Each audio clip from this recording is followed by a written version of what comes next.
de test. Aujourd'hui, on va parler tech et plus précisément d'un des meilleurs smartphones à moins de 250 € existants sur le marché, le Xiaomi Redmi Note 11 Pro. Il a un très bon rapport qualité-prix et beaucoup de retours positifs d'après les utilisateurs. Dans cette vidéo, je vous propose de découvrir ses qualités et ses défauts.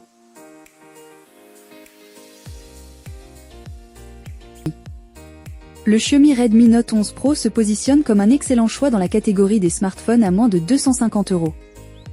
Les arguments en sa faveur sont ses performances solides et son prix attractif. Commençons par la qualité de son image.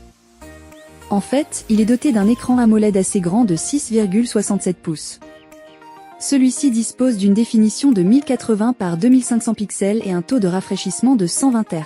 Bien entendu, ces deux caractéristiques vous offrent une expérience visuelle fluide et immersive.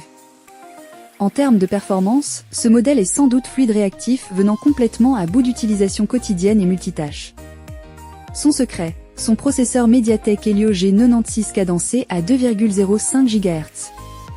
Ceux-ci associés à 6 Go de RAM et 128 Go de stockage interne, garantissent un usage vraiment réactif. Côté photographie, il est aussi impressionnant pour cette gamme de prix. Mais petit bémol, les clichés en faible luminosité ne sont pas très éclatants. En fait, il dispose d'un module arrière à 4 capteurs, dont un principal de 108 mégapixels. Autonome grâce à une batterie de 5000 mAh, ce smartphone peut tenir jusqu'à 2 jours en usage normal. Sa recharge rapide permet un plein d'énergie en seulement 40 minutes, une fonctionnalité très pratique. Toutefois, nous regrettons l'absence de recharge sans fil. Donc si vous êtes un amateur de gadgets modernes, passez votre chemin.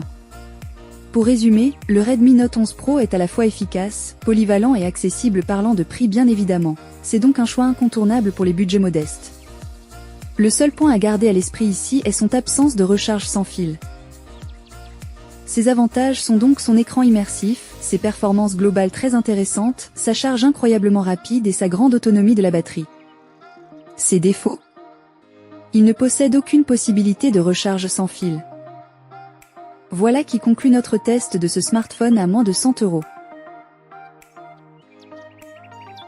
Vous avez dans le tableau suivant un résumé des caractéristiques de cette dernière. J'espère que ce test vous aura aidé dans votre choix. N'hésitez pas à me dire dans les commentaires ce que vous en avez pensé et à poser toutes vos questions. Ça fait toujours grand plaisir d'avoir un retour.